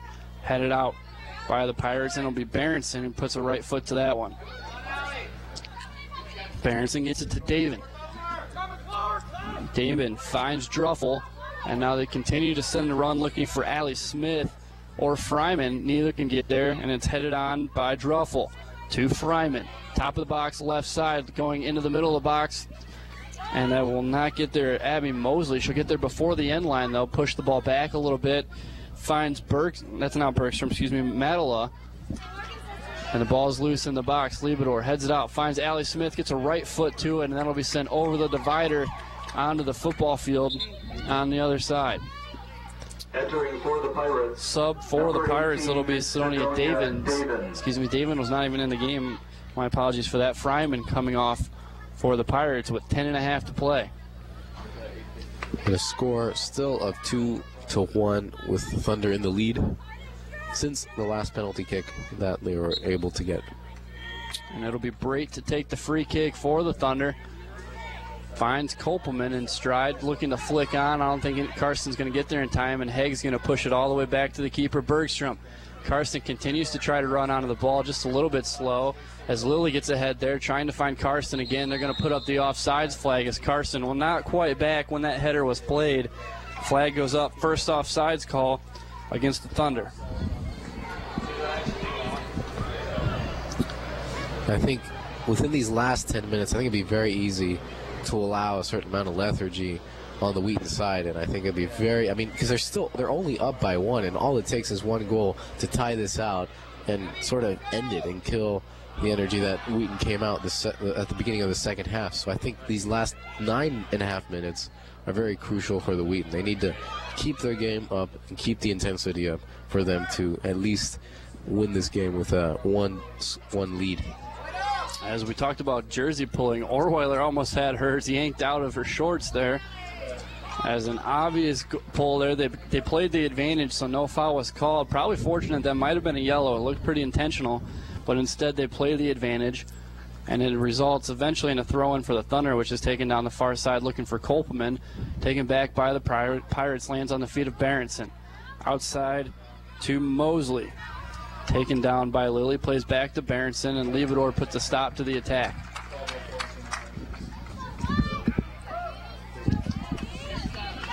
.8:45 to play here from Joe Bean Stadium. The first soccer game of the 2010 season. Women's team hosting Whitworth University from Spokane, Washington. Posted a 17-3-0 record last year. You know, and I wonder why they don't have very many visitors, you know, very many people cheering for them, you know. A long trip from Spokane. Spokane, the host of the site for the University of Washington. Okay. So this will be Berenson moving towards the attacking third. Plays middle of the field, trying to find. That was Davin, couldn't get there in time. Kolpeman's going to beat Haig to the ball as Haig goes sprawling, leaves it outside Orweiler. Orweiler's looks a little bit like she's running on fumes there on the far side. She has been up and down the field all game, just did not have the step to get to that one. Looks like we're going to have a switch out right here. Number 25, Danny DeLeon coming in for, looks like Laura Karsten filling in that left offensive wing. This will be her first time playing this year. Danny DeLeon, a freshman from Maple Grove, Minnesota. And she will be put up front wearing number 25 as Orweiler on the far side moving past Whitwell. And that will be out for a Thunder corner. So corner number 9 on the day for the Thunder with counting down on 7 minutes to play here. He's talking about running on fumes. I mean, you can really tell the energy is starting to really dissipate right here. But then again, this is the crucial moment in these last 7 minutes with regards to keeping the score up. Maybe even bringing the lead to 3 or 2. Lily and Orweiler in the far corner, leaves it for Orweiler. Back again to Lily, who moves down to the box. Right-footed kick, finds the chest of, I believe that was Haig, sent all the way to the back to Brait. Brait playing on the offensive side of midfield. Sends it near side, Megan Campbell. Campbell looking to get a step across the near sideline. Does so, and a foul will be called against Elizabeth Madela. It looked like she nearly dove into her. Madela might have been a last-ditch effort. Knew she was beat, as Campbell did have the step. Advantage could have been called there. We got every single Wheaton player on the offensive side. Even Brait all the way up here taking the shot. Brait will take the free kick, and it'll be sent on by Campbell. Now they might try to run on. Brait steps over the ball, makes a run down the far, near sideline, and that is Madela playing the defense, and she takes it away from her. They were set up for the corner. It looked like they were going to try to take advantage of a 2-on-1 as Madela runs the ball towards midfield. Tries to turn, still has Brait shadowing her, and it'll be played out of bounds by Berenson, trying to 1-2 with Madela on the near side. Play was slightly ambitious right there. I mean, I know that towards the end of the game, the sweepers do sort of like to push as much as they can in the offense just to get a little last minute of glory. I mean, who knows what that could have been. DeLeon looking for Kolpeman, and it'll be Kolpeman number 2 racing against Haig number 2 for that ball. And it'll be out of bounds off the foot of Kolpeman in the near side. Substitution for the Pirates coming on number 17, Chelsea Schooler. She'll replace number 24, Abby Mosley. Also coming on for the Pirates, number 5, Kristen Wooker.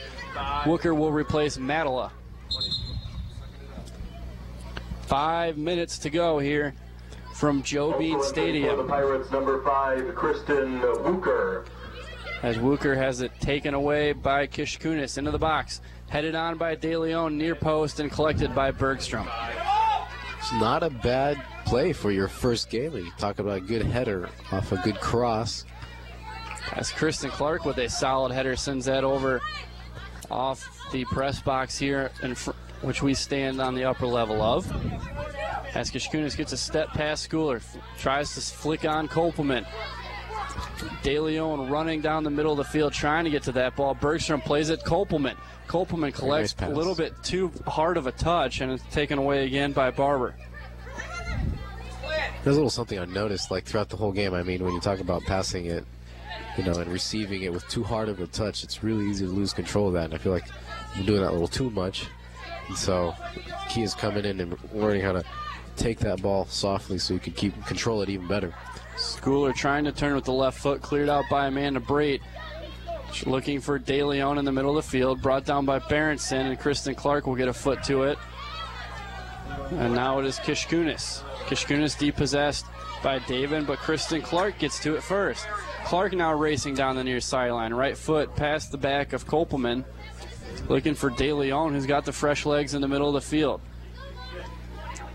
as they've got four freshmen on the field right now. This is Orweiler, 2-on-2's got De Leon in support, working against Barber, and Barber gets the foot to knock it out. 4 freshmen on the field right now for the Thunder, as it's Campbell, Brait, De Leon, and Hillary Quinn.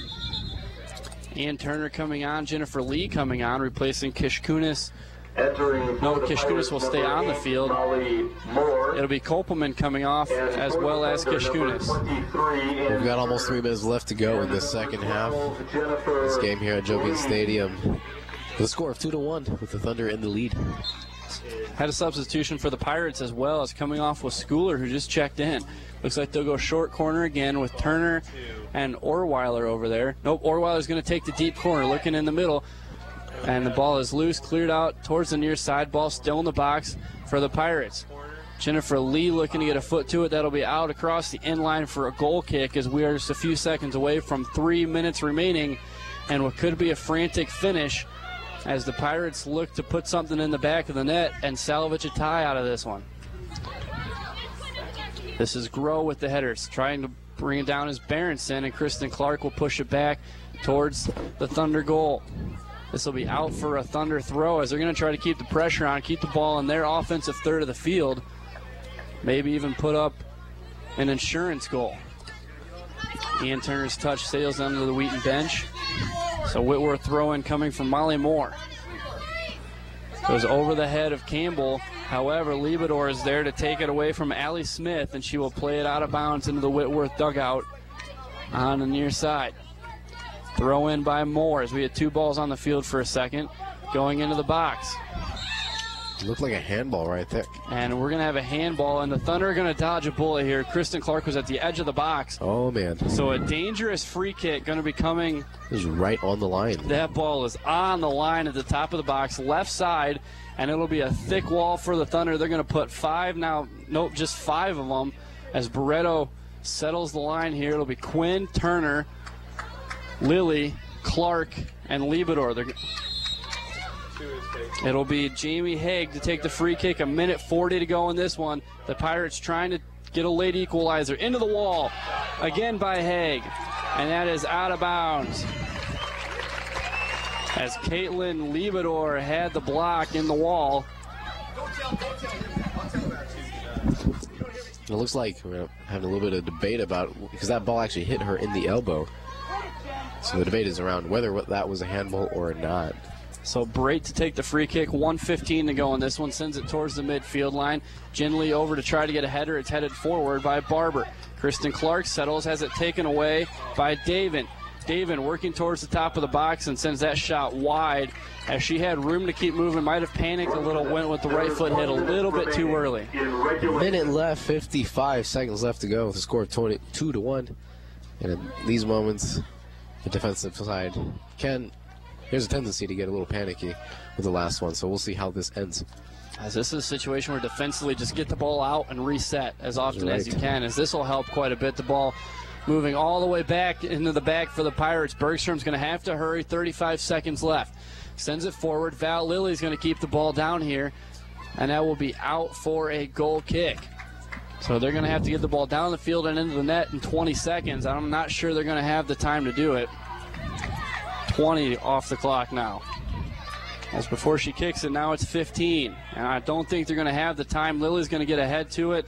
This one's going to sail out of bounds. And the Thunder look like they have wrapped up a season-opening victory here in the opener of the Bob Baptista Invitational. As that'll do it, the Thunder improve to 11-1 in play at the Bob Baptista Invitational as the clock runs out on the Whitworth Pirates. And it's kind of what we talked about in the pregame last year. They had a very successful record. You're right. But they only scored 29 goals in 20 games last year, and really might have been shut out today had it not been for a foul in the box. You're right. I mean, I feel like that was almost a lucky break right there. You talk about the offensive control that the Thunder had in both halves. I mean, granted, it wasn't a general overall control, but for the most part, they did have the upper hand in it. So I feel like this could have been maybe a 3-0 game, given, some more, better use of what they had. So, right. So stay tuned. We should have an interview with head coach Pete Felsky of the Thunder as his team will talk over a successful season opener as he got a lot of freshmen some playing time and ended up with a win. And I think that's what's most important is you get the win, you get his young girls coming in some experience. And on top of that, really a very solid second half. Made some great halftime adjustments, came out solid in the second half, and really looked to be a much better team after halftime. You're right. They did clean up in some of the areas in which they weren't doing so well the first half, with regards to like the passing, finishing the passes and taking them out, and showing a lot more control in the midfield right there, and learning how to distribute the ball a lot better. And I think also the shots on goal improved way more. I mean, how many did we have? Like 20 shots on goal in the second half or something like that? I know at one point we had 14. They finished the second half with 17 second half shots, 5 or 6 of them on goal.